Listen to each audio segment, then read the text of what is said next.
Picture this, a freezing Saturday morning, mud on the kids' cleats, and the concession stand charging $5 for a bottle of water. You realize you've already paid for gas, new jerseys, and this month's music lesson, and now there's a request to cover a tournament hotel. Your stomach drops. Small things start feeling huge. Welcome to Danny's Done. Let's chat. In the next 10 minutes, I'll give you practical steps.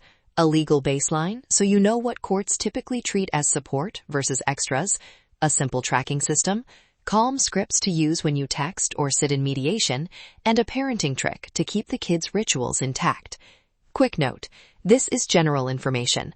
Family law changes by state, so check with a local attorney about specifics. Courts usually draw a line between what's basic and what's extra. Basic means essentials: housing, food, ordinary clothing, public school costs, and routine medical care. Extras are the surprise costs. Travel teams that need weekend tournaments, private music lessons, specialty equipment, or non-routine medical expenses. Those often require separate agreements or splitting, not just the standard support formula. When can basic child support change? Usually when there's a substantial change in income or a material shift in the child's needs. But here's the important part. Modifications take time and paperwork, so preemptive, written agreements about extras save time and heartache. All right, how do you make extras manageable? Start with tracking.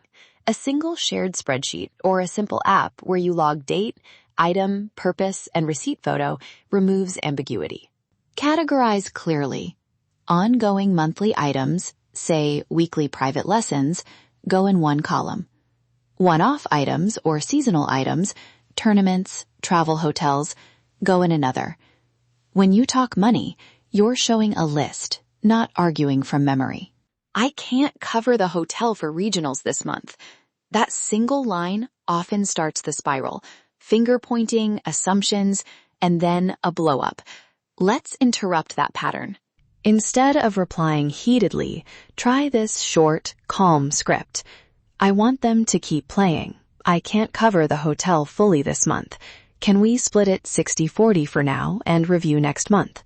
That centers the child, states your limit, proposes a fair split, and sets a time to reassess. Or for texts that need a neutral tone, attached are receipts and a suggested split. If you disagree, let's add this as a short mediation item. This takes the emotion out and invites a neutral path forward. Now a quick model of escalation and a better reply. Escalation. You always expect me to pay for everything. Better reply. I hear you. I'm trying to be fair. Here are the numbers. Can we find a split that works for both of us? Short, human, and focused on the data. Evidence wins in mediation and in court. Keep this tight 3-item checklist. 1. A running spreadsheet with receipts and photos. 2. A calendar showing custody and activity dates. 3. Team or lesson policies, plus screenshots of any written agreements. That's it. Bring those and you shorten the conversation. What to avoid when you might need your records later. Don't post complaints about payments on social media, and be careful about recording private calls if your state requires two-party consent. Stick to factual messages in shared channels. Okay, paperwork aside, here's the parenting truth.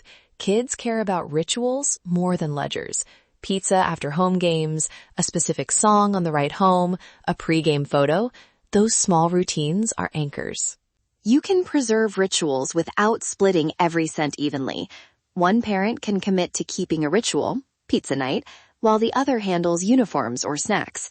Think of it as a division of labor that keeps the kids' continuity intact. If resentment builds, use 2 short tools. A seasonal agreement.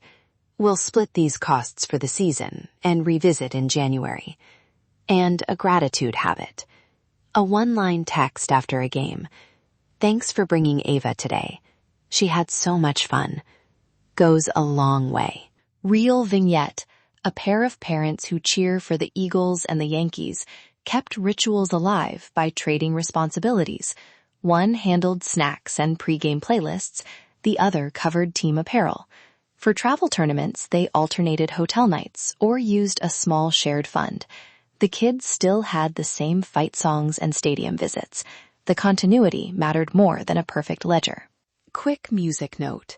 A simple, warm R&B track can be a ritual anchor. The same playlist on the drive home tells kids, we're together in this. Music helps memory when logistics are messy. Before we close, 3 concrete steps you can take this week. 1. Create a shared spreadsheet and log all child-related expenses for 30 days. 2. Pick one non-negotiable ritual to preserve and agree who keeps it. 3. Save a calm default message for money requests. Something like, I want to keep this for them. Can we split X this month? And use that as your go-to reply. If you want help turning records into a mediation packet or have a specific legal question, I offer a free 30-minute consultation to see if I can assist. Email me at danielle@thelegalassistancecenter.net to book a slot. And if this episode helped, please subscribe so you get a weekly mix of law, love, sports, and pop culture. Thanks for listening to Danny's Den. You've already taken a big step by tuning in. Calm language, simple systems, and shared rituals keep kids' traditions alive and reduce courtroom stress. Let's chat.